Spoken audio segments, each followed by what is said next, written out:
Hey everybody, it's Romania Black. Wine Chan wasn't gonna cut it tonight. No! I thought about Wine Chan because it's episode 8 of Chainsaw Man and I have my rule of 8. But I was like, will Wine Chan and my Screaming Internally shirt really capture the feeling that I have going into this episode? No, so we've upgraded to Whiskey Sama. On the rocks, baby.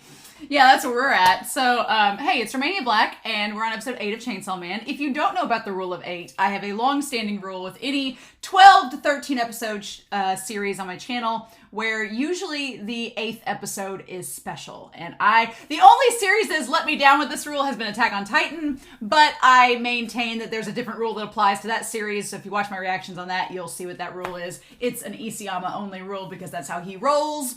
But so far, I have not been let down by the rule of 8. And we left off with Denji alone in a room with Himeno as she asks if they're gonna do it or not. So,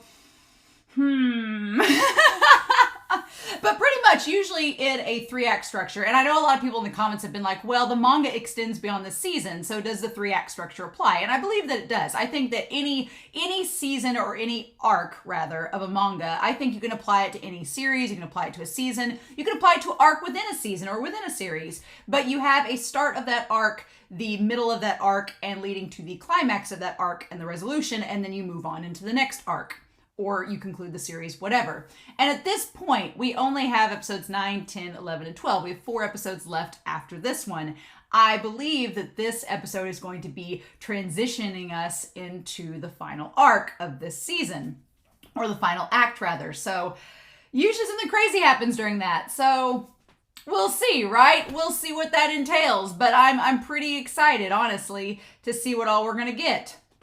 Should be exciting, right? But I've been staying off Twitter. I have been off social media all day. The Discord's been very cool about black boxing everything, so I can't see anything or any spoilers. And I've been staying off social media entirely. Pretty much Tuesdays are my stay off social media day, which is fine because I'm at work. I usually don't have time to look at it anyway, but at lunch I don't get on Twitter or do anything like that because I don't want to be spoiled. So I'm going to be putting a disclaimer in the comment section on YouTube as well, but I've had some people in the Discord tell me that there's been a lot of people trying to spoil the series in the comment section.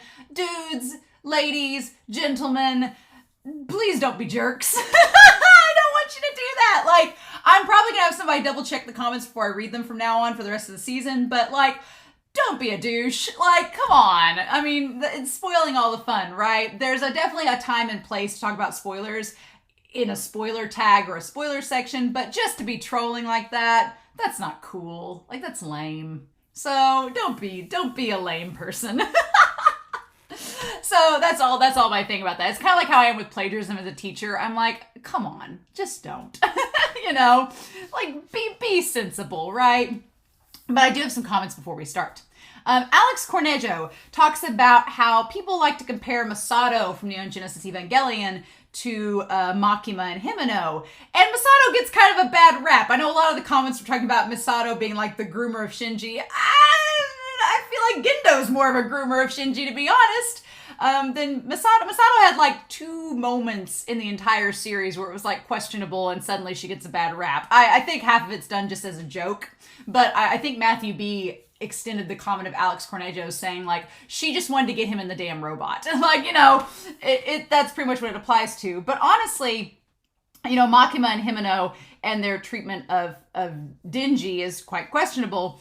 But I did like Alex Cornejo's comment, if you've watched Neon Genesis, where he said, and I quote, "At least Kaji knew how to let a girl throw up before kissing her." I was like, oh, burn! Deep burn! But then again, and then Alex Cornejo added to that saying, yeah, Kaji knew the difference, knew how to let go. He knew to let a girl throw up before kissing her. And that's the difference between a man and a boy. And I was like, oh, shit. But yeah, poor Denji. I feel for him. I really do. And I feel like I really was happy with the discussion with the last episode because I like what Fujimoto is doing and setting this up. It's great. Alex Cornejo also talked about how the Devil Hunters need to have a few screws loose. But is that good for human interactions outside of devil hunting? No! And I think that relates to Neon Genesis as well. Without spoiling anything, a big thematic element of Neon Genesis is the fact that you have people that are extremely competent at their job, but nothing else. They are train wrecks and hot messes in terms of being humans and interacting with one another, but they're real good at their job. So I feel like with this series, it's kind of the same thing. You have characters that are really good at being devil hunters, but not good at other things. And so it's kind of that balance of, rewards versus fulfillment, being a devil hunter versus being a human. How do we juggle both those things? It's a really good commentary that Fujimoto is creating, and I'm all for it. So thank you, Alex, for that comment. Non-binary Jit Lung talked about how Fujimoto live tweeted in, I guess, episode 6 that Paradox, the 2017 film, was the inspiration for episode 6. And it's about young people being oppressed by adults. And I like how Jit Lung talked about this tying to Kobeni and Aki and Himeno as being cynical and working towards this pipe dream that may not be feasible, and also having limited career options. So I thought that was a really cool connection. Again, Fujimoto's a big movie buff. I like it. I'm all about it. I'm all about these connections that they're making and transitioning them into the anime world. I like it. But non-binary Jit Lung also talked about how, and I really liked your comment about this, that Denji's whole life has been transactional in a debtor's mindset. That Denji has always been used to thinking that he owes someone something and he doesn't want to be in debt to people. And that's really been Denji's entire life, is dealing with this cost of living. And it's like, yeah, he's lived his whole life thinking that he either owes people something or something is owed to him. And that's such a crazy mindset. It's not uncommon, but it's crazy that Denji's going through this series with that mindset, and it makes a lot of sense, right? Now, I'm going to be very cautious with this because non-binary Jit Lung also added this part of the comment saying that in the manga, when Power says that sounds like a devilish idea, the manga shows Denji pause, like he's having an identity crisis between being a devil and being a human. And I let that one slide, but I will say first and foremost here, please no manga spoilers, because 2 reasons. One, it can snowball into people giving away manga spoilers for things yet to come and then be like, well, we were talking about the manga. Don't want that to happen. And 2, the anime makes decisions that it does for a reason. It may leave stuff out for a reason, or it may come back to it later. And I feel like there's a risk, especially when a season is not complete, that if you say something the manga skipped for right now, it may be touched upon again in the future, and that makes it a spoiler. So, for the record, please do not tell me anything about the manga. Please. You can spoiler tag it. You can say, oh, Romania doesn't know this, and spoiler tag and talk about it amongst yourselves in the comment section, but I don't want to know about it. I want to treat this as an anime only. I don't even want to know that the manga exists. Nope. Don't even care. So I don't want to know about the manga, but I hadn't said that before, so Jit Lung, you're not at fault. I hadn't really talked about it, but we've talked about it in the Discord, so I want to bring it up here. But thank you for the comment. Alexander Q talks about how Aki is very simple and clear cut, while Himeno is much more complex so far. And Himeno talks, it's interesting, Himeno talked up Kobeni, saying Kobeni has this hidden talent and Kobeni has a secret contract with a secret devil. So what's all this about? I'm really curious about Kobeni and like what she's capable of. And I've been told in the Discord she gets a lot of hate from people. And I'm like, Kobeni's like one of the most realistic characters in this whole damn show. She's acting how we would act. We all think we would be Aki and Himeno. No, 90% of us would be shitting our pants in the face of a devil like Kobeni would be. So I don't hate Kobeni. I actually am curious about her character and want to know more about her. But being annoyed by her, nah. If anything, she's very much like Denji, except Denji's got screws loose and she don't. So there's that. But finally, Christopher Peterson talked about how in the cemetery that Himeno has been in with Aki and the Master, that it seems like a military cemetery. And I was like, yeah, it could be just a military cemetery for the Devil Hunters. Also, if that's the case, that suggests there's been a lot of Devil Hunter deaths. Oof. So, not exactly a profession that you want to get involved in, right? Anyway, well, that was a 10-minute tie-up, right? So Whiskey-sama may have been a bad idea or the best idea ever for this. We'll know by the end of the episode. And discussion. So, but, In any case, I'm not gonna waste any more of your time. We're gonna dive into episode 8, Rule of 8, baby, and see what all we get. To say I'm excited is an understatement. I've been waiting for this episode all day, so we'll see, right? But in any case, we are gonna start episode 8 of Chainsaw Man, and we're gonna do that here in 3, 2, 1, and let's jam.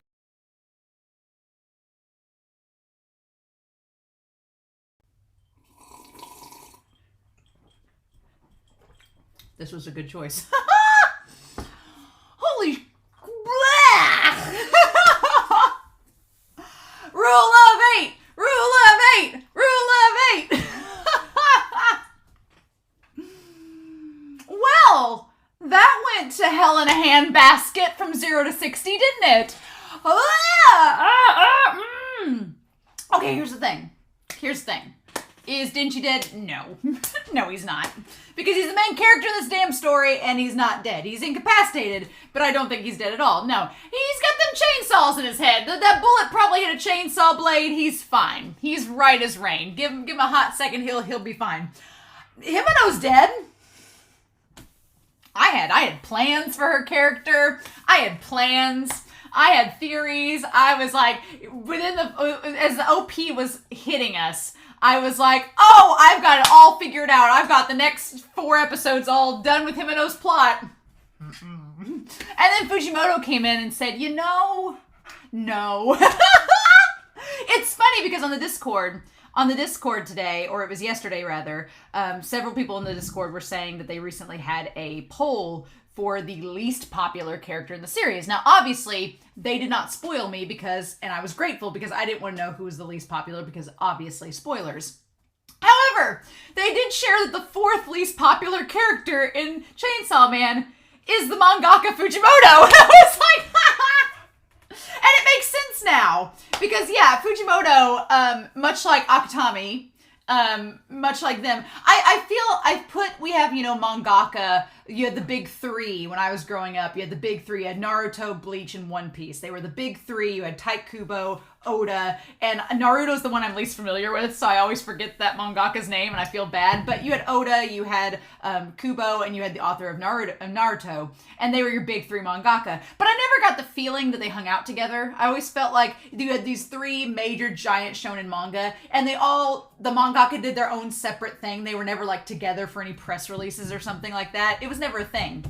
With the current state of manga, I feel like Akutami, who's the author of Jujutsu Kaisen, Fujimoto, who's the author of Chainsaw Man, and Horikoshi, who's the author of My Hero Academia, which are 3 of, I would argue, the most popular shonen right now. They're kind of the new big 3. I feel like their mangaka hang out all the time. They're like besties. And they kind of thematically go together. The only exception is Horikoshi's is probably the tamest of the 3. And so I feel like Horikoshi kind of is, we will talk about that in My Hero Academia on its own channel, but I feel like with Akutami and Fujimoto, both of those mangaka, they are not afraid to kill off characters, and they're not afraid to just do it. Just to be like, oh, you liked that character? That character had a lot of potential, didn't they? Well, I'm gonna kill him now, so bye. It's like, ah! Okay, do I think Denji's dead? No. Power seems like she's doing okay. She's just like, I ain't messing with that. We'll talk about the blonde chick. She reminds me of a combination of things. She's in the OP. Everything from the OP has been shown to us now. We've seen this Blade Devil who's just like Denji. We'll talk about him. Who's just like Denji. We'll talk about him and his monologue that was creepy as hell. We've got him with Snake Girl. We'll talk about her. I feel like every shonen manga has a snake woman in it, right? And we'll talk about her. Aki is very severely injured, but not dead. He's not dead yet. 'Tis a flesh wound. Himeno's dead. Gone. Done like that. She gave herself over to the ghost to try and kill the Blade Devil, and it didn't work. Is Makima dead? I don't think so. We're going to talk about that. No, I don't think Makima's dead. I don't, and I'll explain why I don't think she's dead. I think Denji's fine. I don't think Makima's dead. I'll talk about it when we have reasons, but I don't think she's dead. And then, I could be wrong. Now, the question is Kobeni dead? Is Arai dead? I will talk about all of them. That's why I brought Whiteboard Kun out, the state of everybody, like, in memoriam. It's funny, we talk about no body, no death. this is the one time in manga that I could say, no body, certain death. It's like, oh shit. I'm just floored. I'm kind of on cloud 9 right now in the weirdest, most macabre ways, because I'm like, I did not see this episode just deciding out of nowhere to be like, well, we had a fun time in the last episode. Hope you enjoyed that happy moment. It's the last one you're going to have for a long time. Now we're going to dive into a pit of despair. With the Gun Devil. The Gun Devil's after Denji's heart. Which is curious, because he didn't aim for Denji's heart with the bullet. Aimed for his head. Like he was going to incapacitate him. Yeah, the Gun Devil wants Denji's heart. He wants Pachita. Are we setting up Fujimoto? Are we setting up for the ship of all ages? Are we setting up for a Pachita Gun Devil ship? Is that where we're going? Is this a love story in disguise? This is a bad decision. But also the best one. So yeah, okay. Whiskey Sama and I are going to be great friends with Chainsaw Man. Okay, let's talk about this. So before we break this episode down, this episode, Gunfire. Damn. Okay, so what we need to do is do our status quo list of our characters and talk about where they are at in this series. First of all, let's establish that Denji got a headshot. Denji got a headshot, but I'm still going to say that he's alive. And I put a question mark there being like, well, how could he be alive? I think that Denji at this point, you could shoot him in the head, you can do whatever you want to, but he's part devil now. And we established that he's part devil, and we established that this Blade Devil, he didn't die after Aki used this secret curse on him. So my theory is that Denji, he's enough devil at this point that just shooting him in the head or shooting him in a vital region that would kill a human is not enough. The Pachita part of him is keeping him alive. The chainsaw devil is keeping him alive. So that's my theory on Denji. Denji's fine. He's just got a flesh wound. Much like Aki. Do I think Aki's gonna die? No, I don't. Because Aki was set up by the end of this episode that he's going to live on and lose Himeno. Which we'll talk about Denji and Himeno's relationship. We'll talk about that and what I think that could play into Aki's character. But Aki's gonna live, I'm pretty sure, but he has a major wound. But they did also establish the blonde chick, who seems to know quite a lot about the Public Safety Commission. She could be somebody that was a part of the Public Safety Commission, but went private. She noted that their suits offer protection, which gives me a little bit of, the suits offering protection gives me a little bit of hope for Kobeni and Arai. We'll talk about them in a second. That gives me a little bit of hope that they're okay, that their suits would offer some protection. But I think Aki's going to be majorly wounded. He's just like been the punching bag this entire season, but he's going to be okay. He's going to live. Power is fine. Power is, ironically enough, okay, but seemingly powerless in the most ironic of ways. Power can't really do anything because Power's like, I can't fight that Blade Devil. Power's like, nope, not gonna even try it. I like that Power, who's normally quite egotistical and is like, tis the best. Even she is like, no, I know a fight that I'm gonna lose and I'm not about to touch that. So there's that. Also, let's talk about Kobeni and Arai. Because Kobeni and Arai, and if I'm missing anybody, we'll talk about them when we get to them in the actual episode itself. Kobeni and Arai, I'm wondering if they are going to be okay or if Arai will die. Not trying to be a poet, but... and the only reason I say that is, one, we don't see them. We see the old lady with the gun pointing it at them. Now, this old lady, if she shot once... She could shoot once and kill one of the two, but then would she be able to shoot again and kill them both? I don't think so. So my theory is either it's a fake out and neither of them die and they're both okay. Maybe they'll both die. I don't know. But my theory is that either they'll both be okay and it's like a fake out for us, the audience, because we don't see her actually shoot them, or I think Arai might die, but Kobeni will be fine. And the reason I say that is because Kobeni has the secret devil that we don't know anything about. right? We don't know anything about Kobeni and the secret devil. So she could have used that secret devil in the moment to like form a barrier or protect herself, which would kind of go with her character because she's been afraid of being killed, and she has like reservations. Like when she was talking about she would either be a devil hunter or a sex worker, she like wants to keep people out of her space personally. So it would kind of be cool if the devil she's made a contract with like puts a barrier around her. It would make sense because then in the hotel, the devil she has a contract with could protect her but can't help her get out of the situation. It just offers a barrier, so she still would be trapped inside the hotel, would be freaking out, but would be like, oh, well, you know, I can keep myself safe, but I'm still stuck here, and that's why I'm going crazy and need to kill Denji. It would kind of make sense. So I think Kobeni and Arai either are both okay, or maybe Arai gets shot, but Kobeni's fine. Maybe I'm wrong. Maybe Kobeni gets shot. It would be cool if Kobeni's devil protected her, if that was the situation. And then I don't know, we'll go back to Makima in that scene. I think Makima, and I'm going to tie this to her eyes, is okay. There was something very off about that scene, right? Because Makima has always been very perceptive, and she seems like she's in control of the situation and knows what's happening. And so for her to not suspect, like everyone around her crouched down, it was very ominous and creepy. For her to not notice that when she's been just like coming out of nowhere and noticing things right off the bat, I don't know. And I feel like whatever power that Makima has is tied to her eyes. I don't know. We got that close up of her face and her eyes were just staring dead ahead. I feel like if she's like Denji and like power in them and she's part devil, then shooting her in the head would not be enough to kill her. And so I don't know. I feel like she's not dead. Now, whether she's connected to all of this, I don't know that for sure, but I feel like she's not dead. I don't know.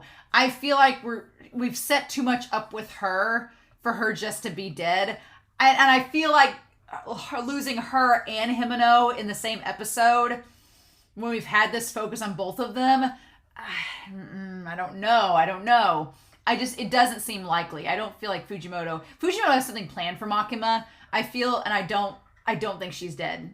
Somehow. Now, if it has to do with her being a devil or a fiend and that's kept her alive, if it has to do like maybe, again, I'm going to posit a lot of theories. Don't tell me if I'm right or wrong. Maybe she has the ability to transfer her soul into something else. Maybe she can maybe she can have like an out of body experience and then come back or something like that. Maybe she's like the zombie devil and she doesn't die. I don't know. Very, very curious. I'm not sure. I don't know. Just something about that scene is off. When we go back and rewatch it, I want to like look more carefully at it, but something's off, right? Something doesn't seem right. So we'll talk about it there. But yeah, so I think Kobeni, Arai, maybe Makima, we'll put a question mark by her. I just don't think Fujimoto is going to kill her off yet because I feel like he's got something to do with her. All right. And then Power and Aki and Denji, our trio, worse for wear, not doing good. And the thing of it is, this was Aki versus the Blade Devil guy. This was Aki versus him, not Denji. He wanted to incapacitate Denji so he couldn't fight him because the Gun Devil wants him. Again, I get my shipper goggles on.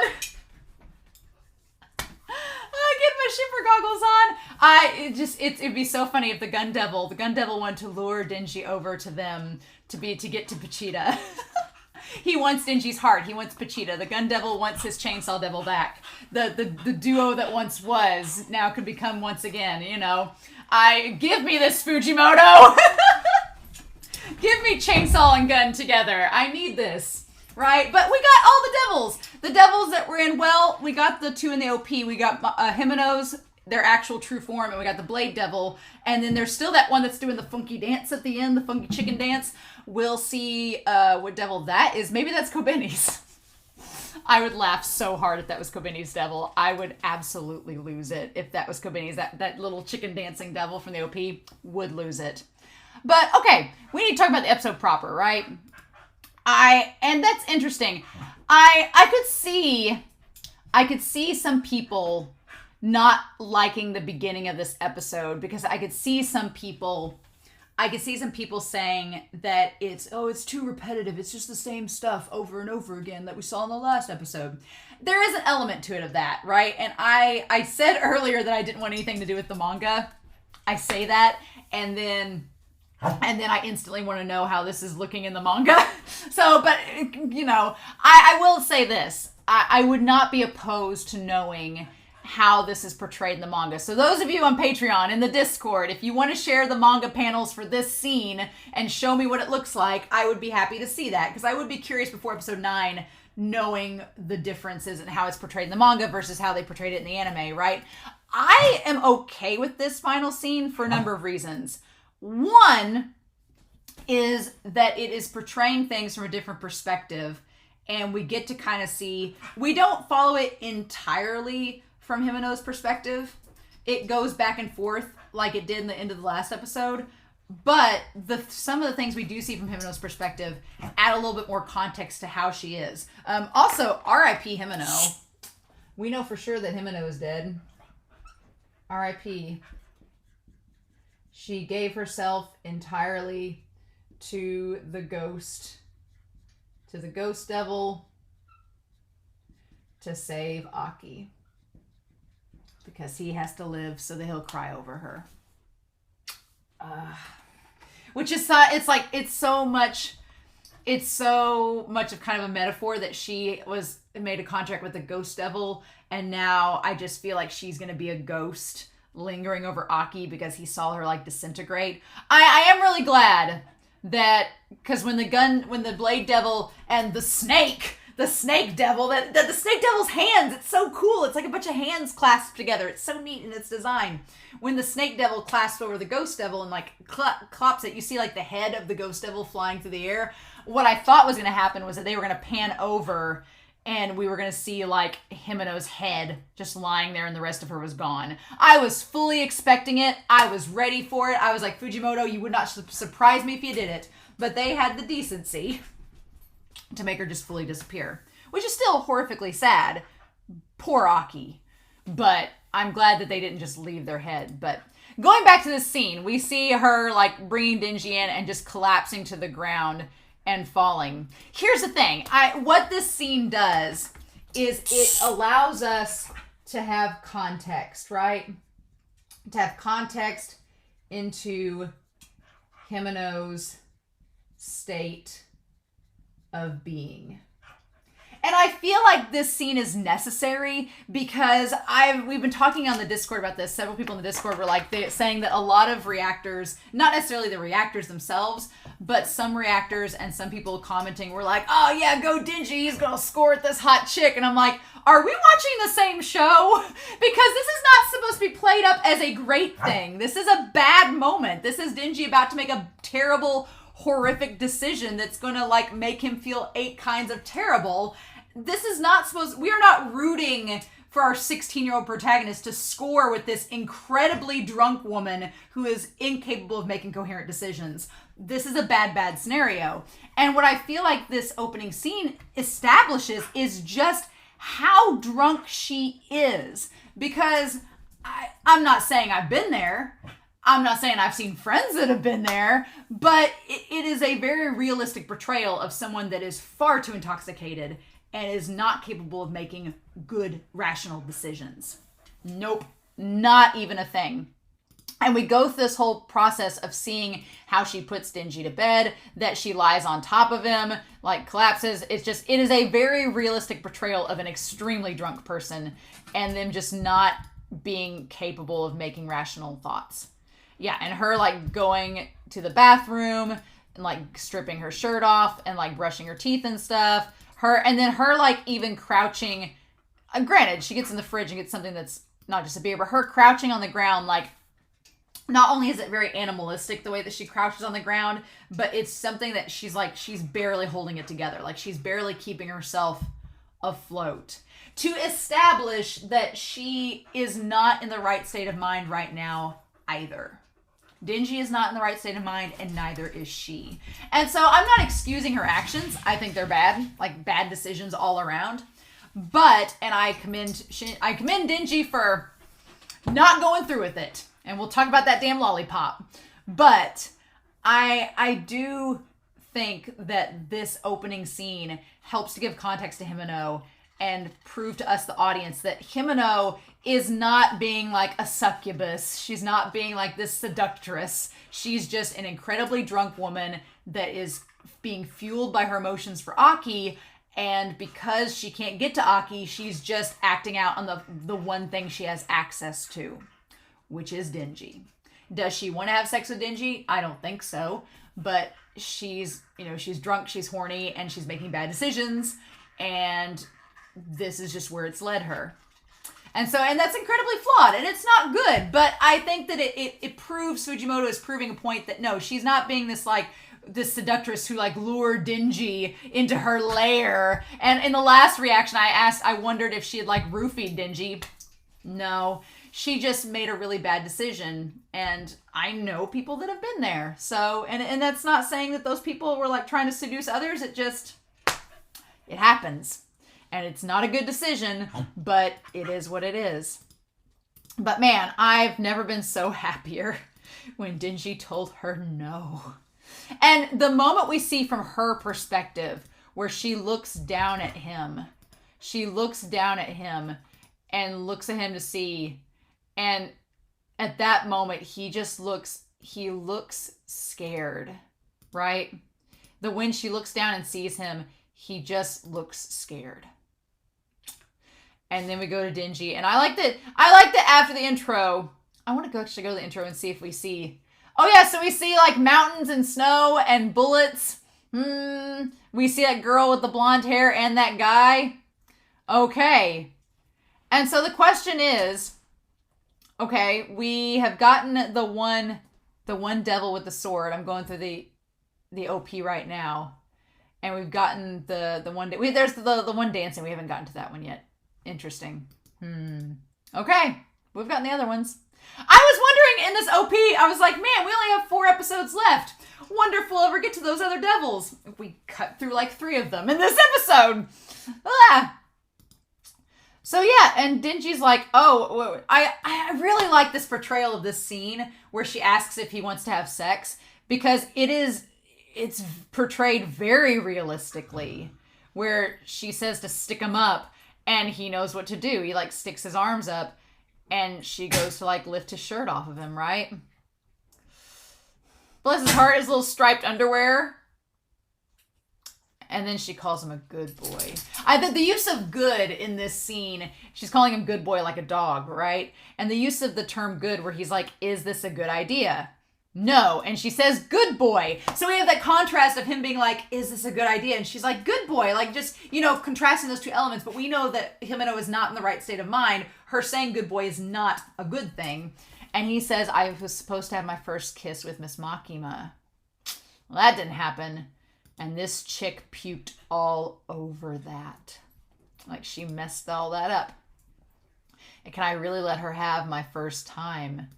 And they do a really good job of making Himeno look so pretty here, looking so beautiful. But the question is, do I really think Himeno wanted to have sex with Denji? No, I think she was just drunk and making a bad decision. But they make her look really pretty. And it's like, this is a really good example of Denji being tempted. He's been given a choice. We talked about the idea of choice in the last episode. And in this one, he has a choice. He's like, okay, I wanted my first kiss to be with Miss Makima. That didn't happen, and I feel awful about it.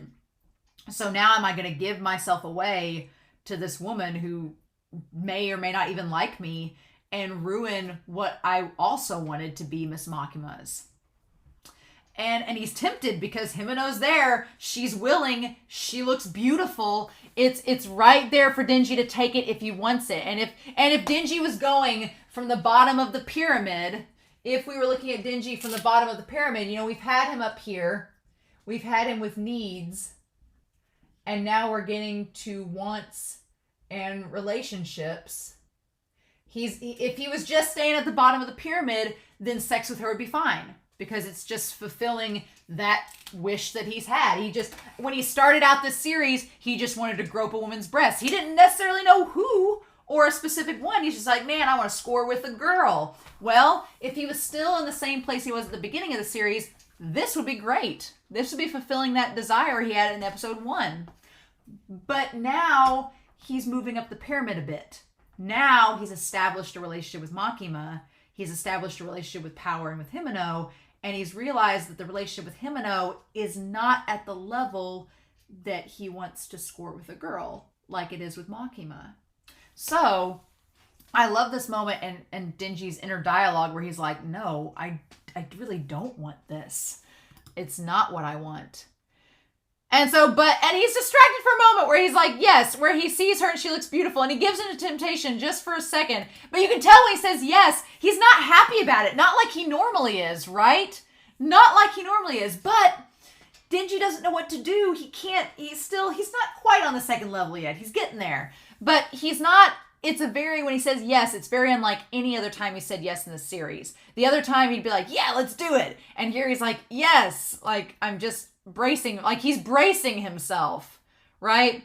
And God, the perspective of seeing like she looks so far away, right? We see like his chest and everything, and she looks so far away from him because it's that distance between him. And I love what that symbolically represents, that she is near him, but at the same time is as far away as you can get.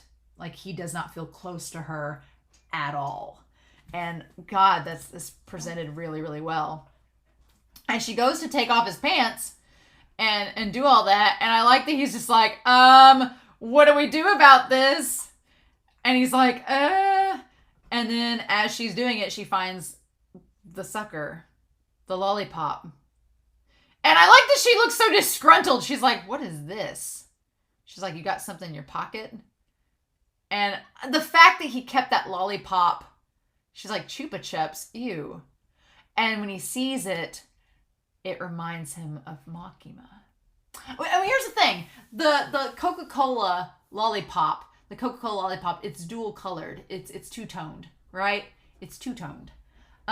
There's been a lot of symbolism in the OP I noticed this time around when you think about it with Makima that's tied to duality. The coffee cup that she has in the OP has a two-pronged handle that's like split in half. It's split. The snail that she's feeding him, its little face is split in half, right? It's split. And this lollipop is split in half. It's almost suggesting like maybe Makima, maybe she has a dual personality. Maybe she can split herself from her body and that's how she's not dead from the gunshots. I don't know. But that dual personality, right? But it's also suggesting that maybe she does care about Denji, but she wants to keep him under her thumb too. But I'm like, dude, you put that in your pocket? Well, he was drunk too, so what can we say? And then poor Aki. I like that at this point, while everybody's still hanging out there, Denji, she's moved over to sit where Denji is in Himeno's position, and Aki's just passed out on the ground as well. And Denji, she's like, oh, are you okay, Denji? She's like, maybe you should get some fresh air. And we see him standing there, and she comes out of the convenience store for him. So at some point while he was outside, this is the crazy thing, right? So let's talk about this for a brief second. So we had the bar, right? So at some point, we had Denji in the bathroom with Arai, right? And then at some point when they went back, it was Makima, Denji, and Aki, right? At some point, it was the three of them, okay, that was there. And then Makima took Denji outside, okay? She went to the store and came back to Denji with the lollipop and medicine. And at some point, something happened, this indiscriminate period of time, something happened, and Denji was carried off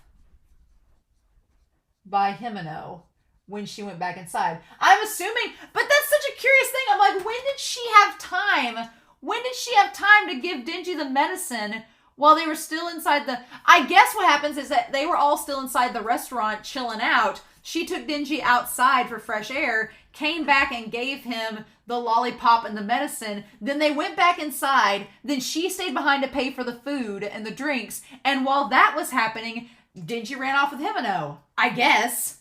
the timeline of this whole evening is insane, but at the same time, not unrealistic. That's kind of the crazy thing. Is like if you've ever been out partying with friends, and especially if alcohol gets involved, then sometimes it's like herding cats. People start going off in different directions, and then you meet back up, and then people disappear and reappear, and you're like, where'd they go? Why are they back? Who took home who? And it can get crazy like that. So as far-fetched as the timeline kind of seems, it's not unreasonable to think that that would happen. It's just kind of crazy that she was with Denji for so long and then got separated from him, and that when she got separated is when he ran off with Himeno. So yeah, interesting. But she bought him nausea medicine at the supermarket, gave him the thing. She said, take some water and go to bed.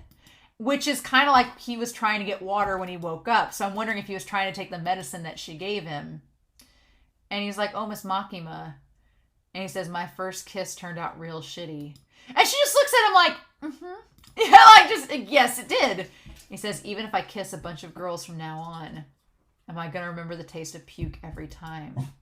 Which is a really sad but true thing for Denji. Like, yeah, am I going to think that every time I kiss a girl now that I'm going to taste vomit? Like, yeah, it's one of those things where one bad experience can sour a lot of good experiences, right? And so Denji's worried that because that was his first, it's going to ruin all the other ones, right? That the first time being bad ruins the experience from then on, which is not necessarily true, but that's a really good sentiment for him to be worried about.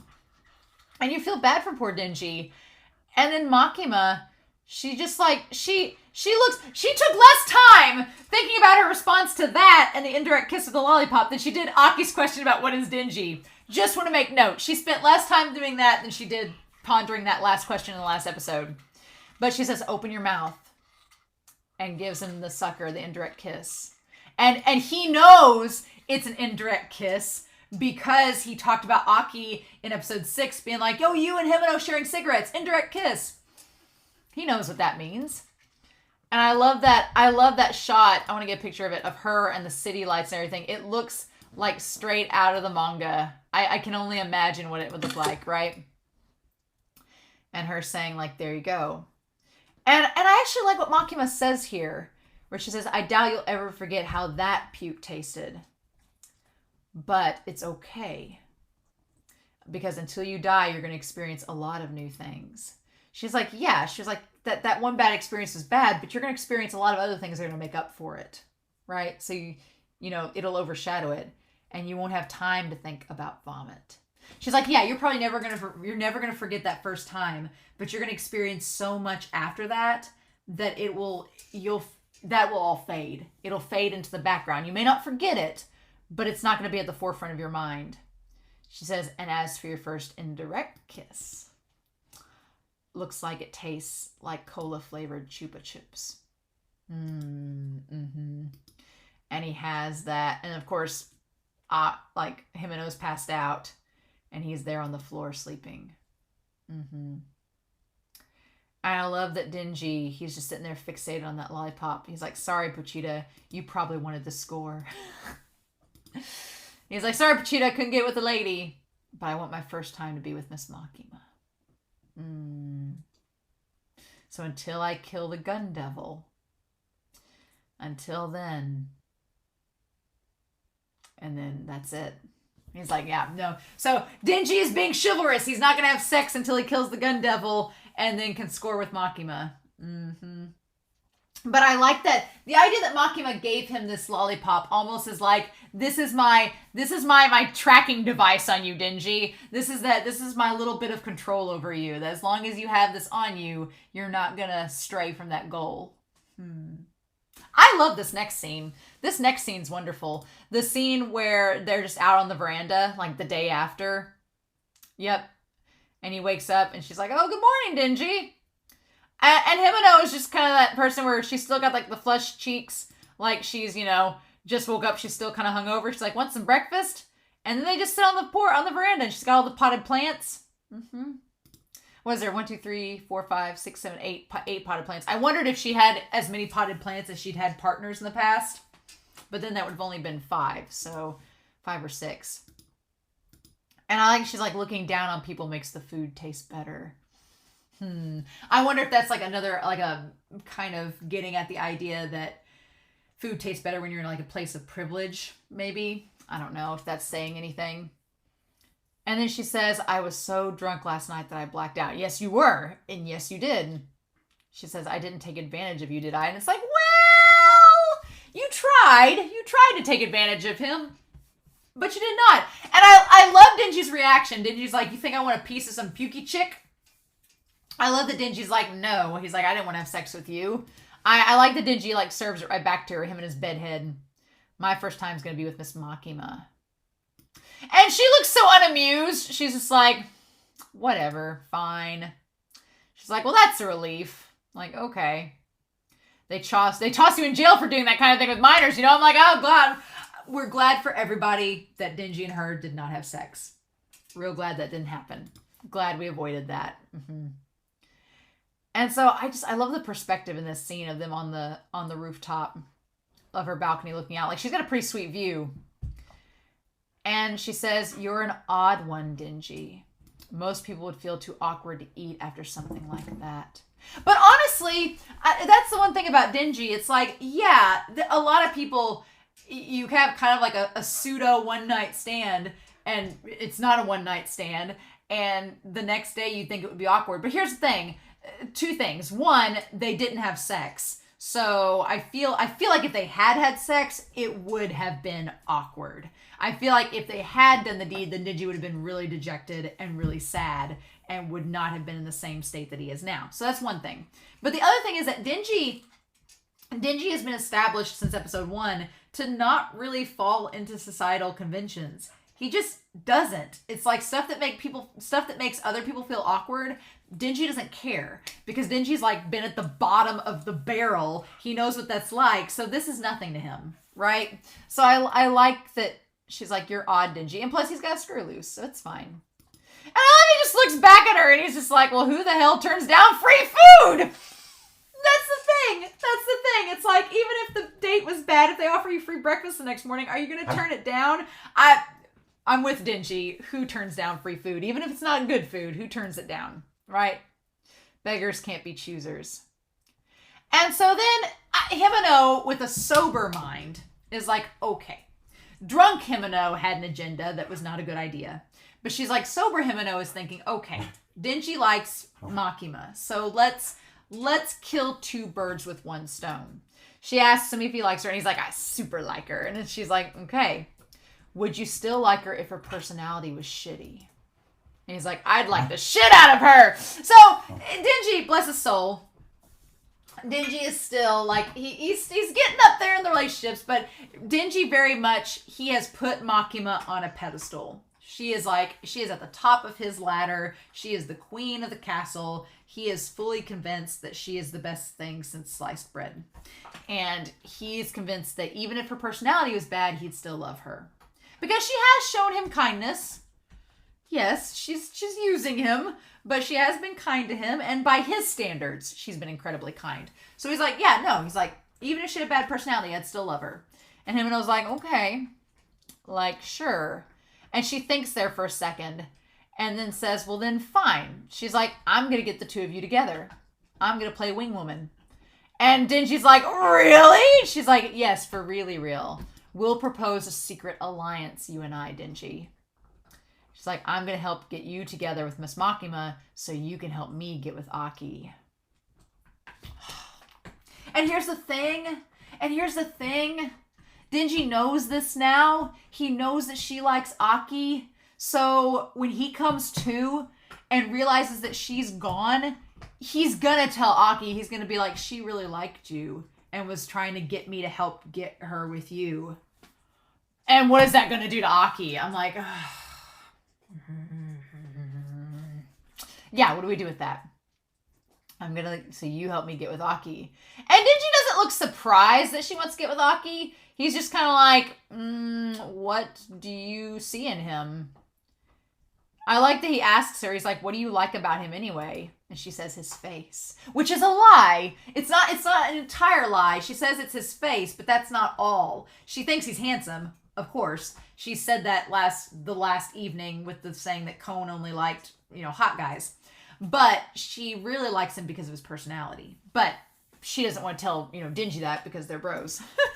And Denji's like, oh, okay. Denji's like, all right, you like Aki for his face. I don't see it, but he's like, fine. He's like, all right, I get that. He's like, you're on. I respect that. I like Makima for her face too. We'll help each other. And I love that kind of devilish grin that he gives her. It's just that little devilish grin like, yeah, I'm going to play matchmaker with you and we're going to do it. Hashtag tears. Let's do this alliance thing. And she's like, starting today, we're not just coworkers, but we're friends.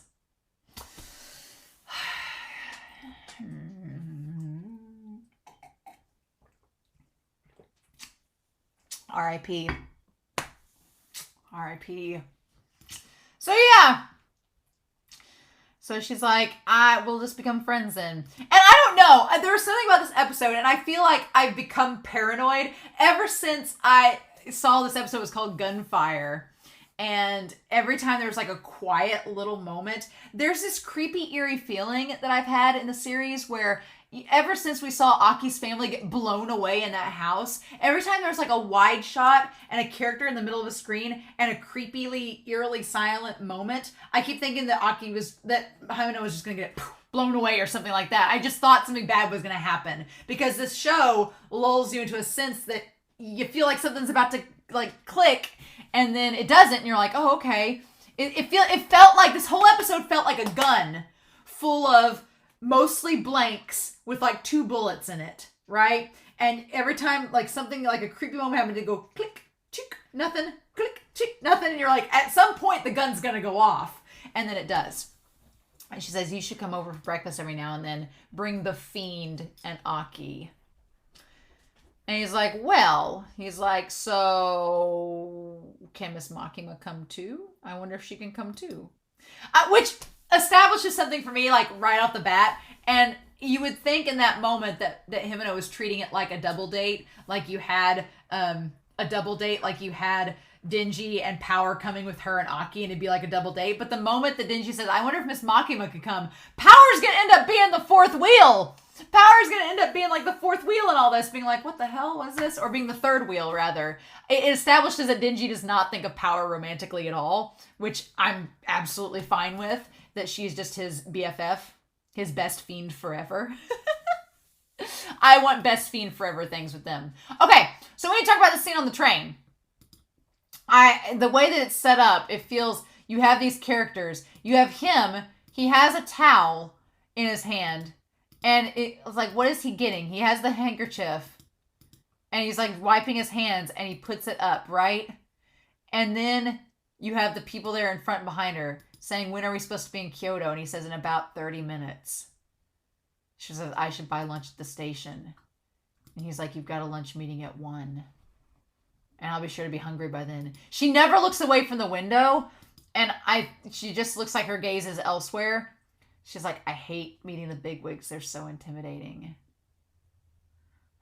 A meal is better when you get to relax. Which is funny because 2 seconds earlier we had a meal between Himeno and Denji where they could relax, right? And then what do?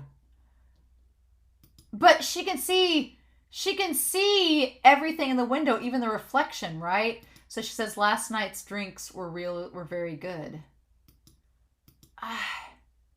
It's weird.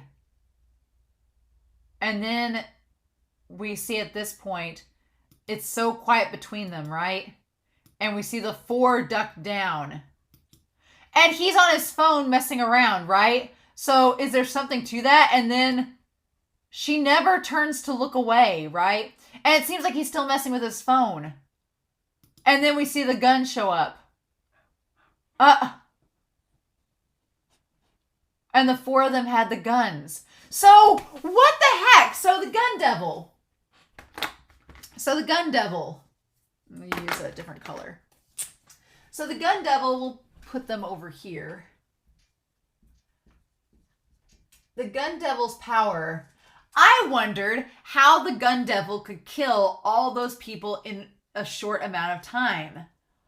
What if it's a possession type of devil? It just possesses you and makes you use a gun against one another. It gives you a gun and makes you use it. So does it possess people? It sounds like it possesses people and makes them use a weapon, which is a gun. But then how does it explain how it destroyed the house that Aki's family was in? There's so many things with the gun devil. I'm very curious, but it seems like they have influence over people, and by giving them guns, which we established. I didn't realize that in this world, much like in reality, Japan, they have gun laws. So I was like, I kept wondering if they were going to talk about it, and then they do. They're like, oh no, in Japan, you're not supposed to carry a gun unless you're military. So how'd these people get guns? So, and it looks like they just stood up and did it, like, without even realizing what they were doing. And so she was shot in the head and then twice in the chest. But then we see her eyes. And the creepy thing is that she almost looks like she's smiling in that moment. I don't know. She looks like she's smiling, and it's super, super creepy. I don't know. I don't think she's dead somehow. I don't know how, but I don't know. It feels like overkill getting rid of both her and Himeno in this same episode. Unless she becomes the angel. Maybe Makima becomes the angel. I don't know. They have the same color hair. Maybe she transports herself into the angel and becomes a fiend. Maybe a devil inhabits her and makes her a fiend. I don't know. I'm just theorizing at this point. It could be. But yeah, here we go. And so yeah. And so basically something was happening where we see all of them eating at the restaurant and everybody's walking in slow motion. Like a plan has been set in motion. Right? A plan's been set in motion. We see the two guys. We see, what's his face? Fushi and them. And we see the other people talking to the people at the house, investigating. And we see Kobeni and Arai with the old lady. And we see them walking away. And then something happens, like the gun devil. Something possesses them. It's like, what the hell? And they're walking without even looking. They just pull the guns out without even looking at it. Something's weird. There's some kind of possession going on. It's bizarre and creepy. I don't like it. And yeah, everybody just reaching at the same time. Okay. But what's going to end up happening? And then the old lady pulls the gun out. And she's smiling like, but then she's not. And then the person with the dog looks the other way. And Denji says, I wonder, it's like all the shots went off at once. They went off like poop, like all at once. Like there was one, like it was a synchronized attack just at once. And Denji says, I wonder what that was. And I love that Power says, your ignorance astounds. She says, 'twas a taiko drum, like boom, boom, boom, boom. So yeah, it's like the gunfire being like a drum. Like it has a rhythm, a beat, like a heartbeat. So many things to think about. So many things to think about. And like maybe some kind of festival. Did the two of you truly... I didn't realize this! Power said, did the two of you truly not mate last night? Oh my god, Power. So Power's like, so did you guys not do it? Really? So this is the day after. And she says, Denji's more of a gentleman than you think. So I'm glad that it is established that Aki and Power both know that Denji and her did not do anything. I think that's a good thing to establish with Denji's character. And I love that little smile Denji gives over his shoulder. I want to get that where he is giving like a little bit of a smile there where he's like, yeah, he's like, I am a gentleman. Thank you very much. He's like, I am a good guy. Mm-hmm. He's more of a gentleman than you think. I just love that smile he gives Power like, eh. Like, look, see, I am a gentleman. So, take that. Mm-hmm. But then this other guy shows up. And he's like, I'm amazed you can eat the ramen at this joint. The taste don't bug you. So we have this blade devil. He is this blade devil, right? Okay. And he is like Denji. Because the ghost says that he's not human and he's not devil. He's a mixture just like Denji is. Of course, there's more of them there. But he's like, does the taste not bother you? And they all just kind of look over and they're like, who's that? And Denji says, it tastes good to me. And then Power's like, do not speak to me so casually. Guess you can't tell good from bad when it comes to food. It figures, though. You eat crap from an early age. You're bound to have bad taste when you're grown. So he's establishing the idea that if you don't have a proper upbringing, then you won't be a proper adult. Being like, if you're not conditioned as a child a certain way, then as an adult, you're going to be conditioned the same way. Okay. And he says, hard to be happy with bad taste, though. And then she's like, I'm perfectly happy. Like, you guys want to leave? My granddad was the sweetest guy in the world. Was he, though? He took me to fancy places with really good food. So yeah, so he's saying that like his grandpa treated him to fancy privilege. Treated him to all the nice things when he was a kid. He took me to fancy places with good food. He was a Yakuza, but he was still a good guy. Like a necessary evil, that's what they would have called him. So he's saying that his grandpa was a necessary evil, but a good man. So we're going to talk about this perspective here, right? Because we've seen how he acted to Denji. He was awful. And it's like, no, he was not a good man to Denji. But to this guy, his grandson, he was fine. He was a Yakuza, but he was a good man. He was a necessary evil. He viewed him totally differently. And I love that Denji at this point is like, when he hears Yakuza, he's like, what are we talking about? I grew up around the Yakuza. They were not nice. And he just kind of stares at him. Only ever killed a handful of women and children. Just a few. Just, he wasn't a mass murderer. He just killed a few. And I like that Denji's like, what? Used to spoil me rotten with the money he made from dealing. So he was spoiled. He said everybody loved him. He was the real model of Tokyoite. And he talks about how he spoiled his grandson and people liked him. Just because they like you does not mean you're a good person, right? Especially if he's spoiling and handing out money. But this guy, and I thought he was pulling out a gun at first, which he does, but he holds out the photo first. And he holds it out and he has the three things there and he says, you loved him too, didn't you, Denji? And then we see him with that man. And Denji's like, what the F do you want? And he's like, oh, you know him? He's like, I hear the gun devil's after your heart. The gun devil's after Pachita! And he shoots him in the head. And goes to aim, and he gets him an O. And I like that Power just punches him. And she's like, top knot. And then he says cone. God, that whole scene with cone. Oh my God. So yeah.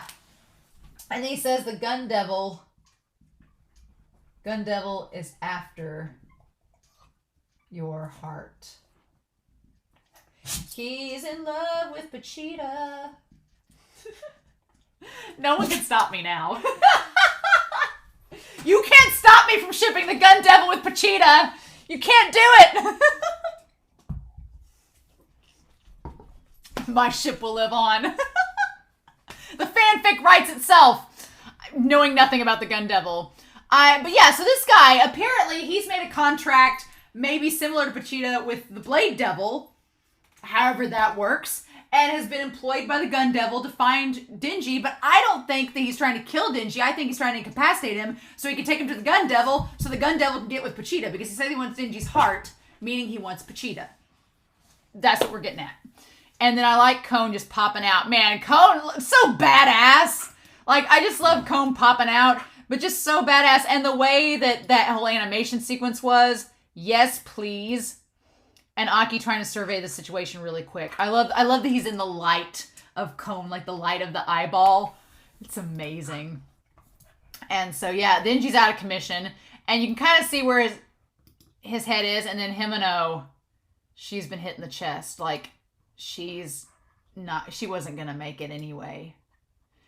And so then I love Cone, like with that look, that eye and everything above him. Oh my God. Saying, Aki, you certainly put something outrageous in my mouth this time. Saying, I love it's neither human nor devil. And then it cuts itself out of her. Yep. And here's the thing. It cuts itself out of Cone and has the blade the same way that Denji was with the chainsaws. The same way, like with the sword going through it and the swords coming out of its hands. In the same placement. So, is there like a family of weapons? Is there like a family of weapons where it's like there's a sword, a chainsaw? Is the gun related to it? Where they're all like related? Maybe. So yeah, maybe there is like a series of weapons, and there's like a gun devil, the chainsaw devil, and the sword devil. Maybe the gun devil has like a giant, gun coming out of its head and arms too. I don't know, maybe there's a bazooka devil, who knows? But it just seems very odd that the placement of the swords with this devil are exactly the same as the chainsaw. It's just a different weapon. So I don't know, maybe there's something like that going on. That would be interesting, especially if they're connected to the same thing. And I like that Aki says, power stop Himeno's bleeding. And she's like, a nail? Okay. And then he draws the sword. Okay. So maybe when she says a nail, is that what the sword he has? It's like a nail in the coffin. So he stabs him 3 times, and that makes them be able to be killed by the curse. Maybe that's what it's called, like a nail devil. God, the animation of this fight scene, though, is really good. Him fighting. Yeah, and so it shows the finger. It says 3, 2, 1. But yeah, so this sword devil, it's so creepy. And he has like that weird hat on and everything. It looks like Hanako-kun. This fight scene's great. I love it. But then he tells the curse to finish him off. So we established this curse, that the nail in the coffin, it takes away some of Aki's life in exchange for using it. Which sucks because it doesn't do much of anything in this moment to stop the sword devil. Nope. I do love, like, the look of it is so creepy where it's just like a big skeleton eating him, right? Ugh. And Aki's like, okay, well, I killed him, so how's Himeno? And I love that Power says, in need of a doctor. Power's like, I may not be a Nobel Prize winner, but I know that this girl's about to die. We need to get her to a hospital. And then Aki, I love that his face is blocked by the piece of wrought iron there. And he's like, he had a gun. He had a gun, but it should be impossible for anyone but the police or devil hunters to get them in Japan. And he says, I hear the gun devil's after your heart. And then that's what he's like, our first priority is getting Himeno looked after. And then the girl says, the curse devil. I guess getting hit by that nail enough times means you die. So the curse devil. So that's what's in his sword. Okay, so Aki and his sword. He not only has the fox devil, but also the curse devil. Okay. Then we have this mysterious girl. This mysterious blonde chick, right? So the blonde girl. The blonde girl. That has access to the snake devil. That has a really cool design where the hands make the snake. It's pretty cool. You know who she reminds me of? The very first thing I thought of when seeing her is she reminds me of Medusa from Soul Eater. She reminds me of Medusa from Soul Eater because that character had access to snake powers and it was a blonde that kind of had the same motif. I wonder if Fujimoto based her off of Medusa from that series. She looks like Medusa off of Soul Eater is what she instantly reminds me of. She's like, you've got some pretty good moves. And he's like, where'd you come from? And he's like, are you working with him? But she has like a weird power where she can make him like just get back up again. Like I wonder if she's like the puppet devil or something. Yeah, this girl. But she kind of like, the way that she's drawn, her face, she kind of looks a little bit like, not really like Makima. Her eyes look similar. Yeah, she's like, do you know, and her eyes are very snake-like. Do you know why you lost? And she's talking to him. I underestimated him like real bad. Oh, so I wonder if we've got blonde snake girl, if she has the sword devil. She has the sword or blade devil like Makima has Denji, who is the chainsaw devil.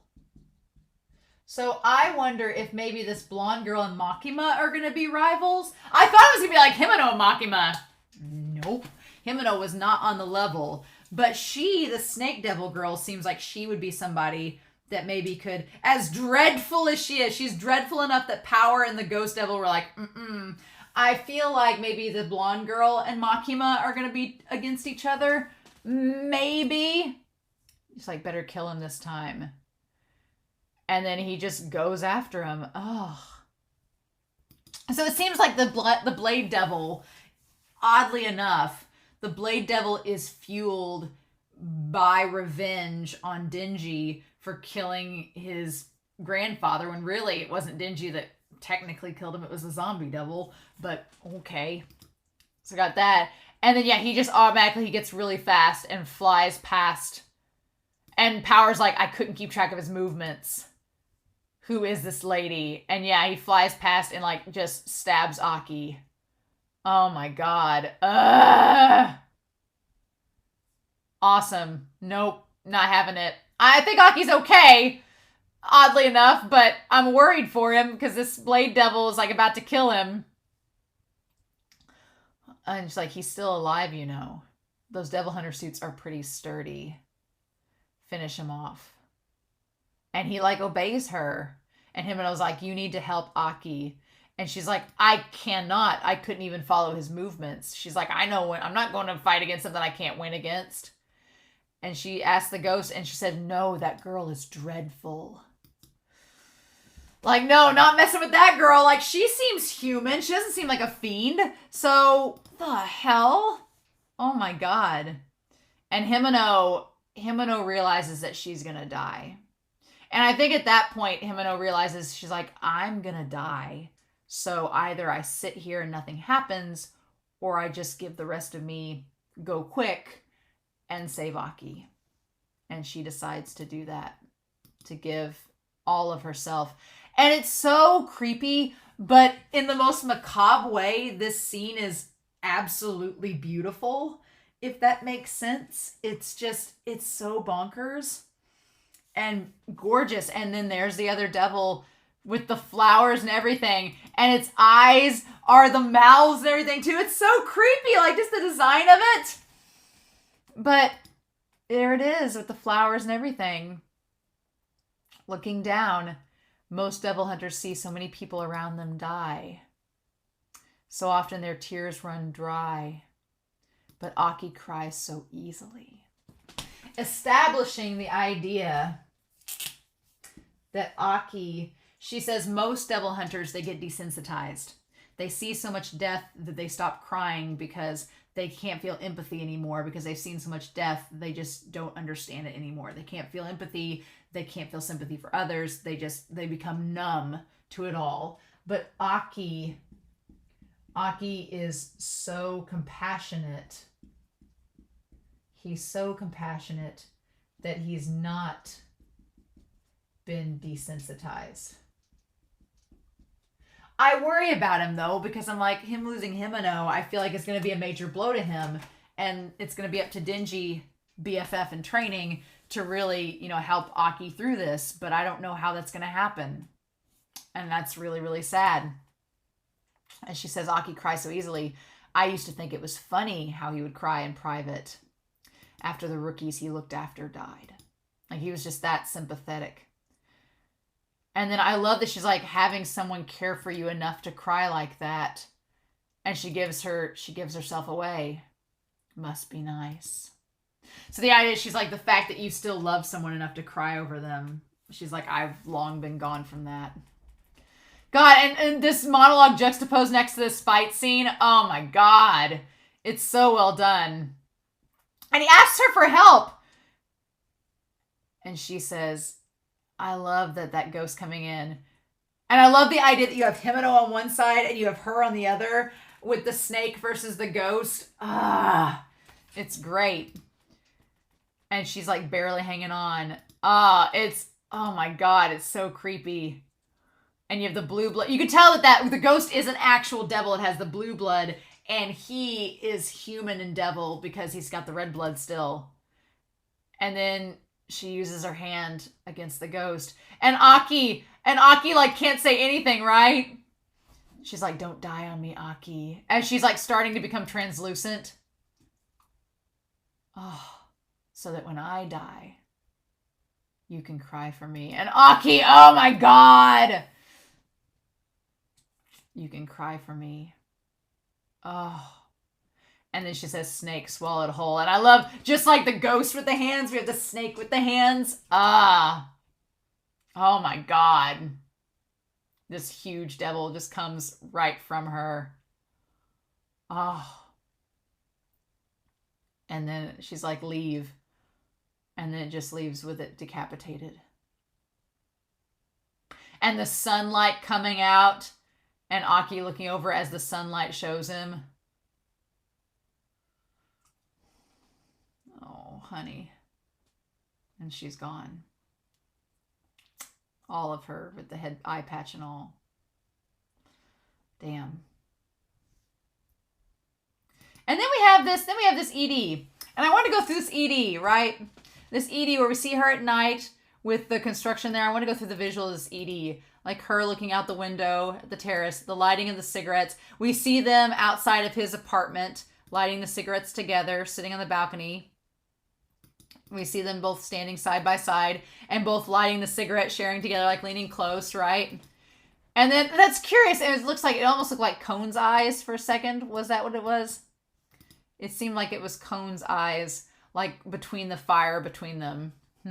I want to go through this ED because I love the sound, I love the song, and I love the visuals. It's probably some of my favorite visuals. Yeah, that eye, though, it almost looked like Makima's eye between the two of them. And then we see him walking through the graveyard, seeing her, but his hair's up, so it shows it's the present time, as she's probably leaving the flowers for her former partners, right? And he walks over to see her in the sunlight, looking there, and she looks back at him. So then we see Power. And we see Power with one of the cats, right? And so we see Kobeni and Arai in like some kind of creepy room with a door that has blood across it. We see the one guy, the master, walking towards his car, it looks like. We see Himeno and him sharing cigarettes. We see, it looks like, I'm assuming it's him holding her eye patch. And then it bursting. I feel like he's going to take the eye patch with him. And then we see here, like, this image of, like, we see the ghost hand going down, but is that him with his shirt unbuttoned? Is that him looking up at her? Or is that her? It looks like it's him with his, like, him spread out and his shirt's unbuttoned, and we see the ghost hands going towards his neck. So did Aki and Himeno ever have relations? Was that her dream? It looks like the hands are grabbing a hold of him, and he's looking up at her. Or was that her before she lost her eyes? Was that her before? Okay, was that Himeno there looking up at the ghost and offering her eye to get the ghost contract? Is that what it was? Could have been. Because then we see her like naked in the forest. Okay.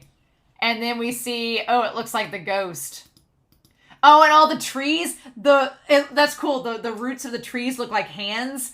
Oh, that's cool. And then there's like flashes of the ghost, and I want to try to like get on them and see what they look like. Yeah, and we see the hand from the ghost with the mouth, like it's gonna eat her eye. Ah, cool.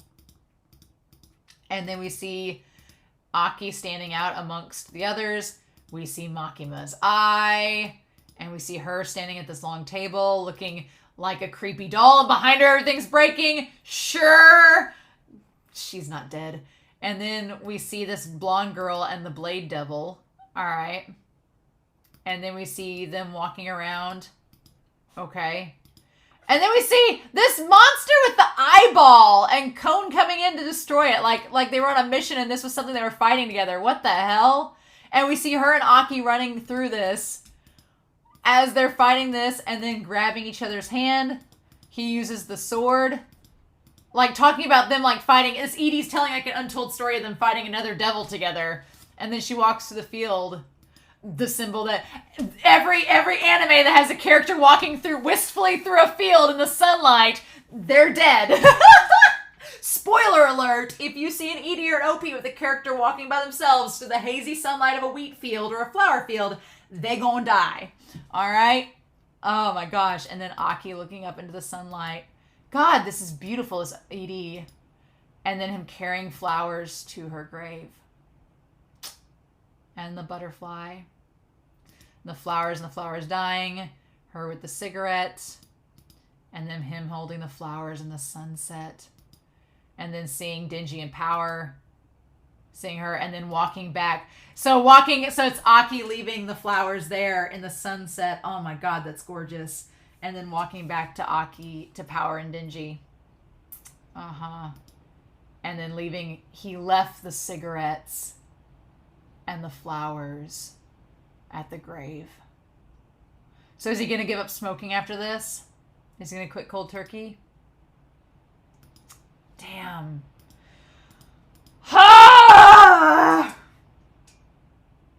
Holy shit. There's a lot happened in this episode. A lot. Yeah.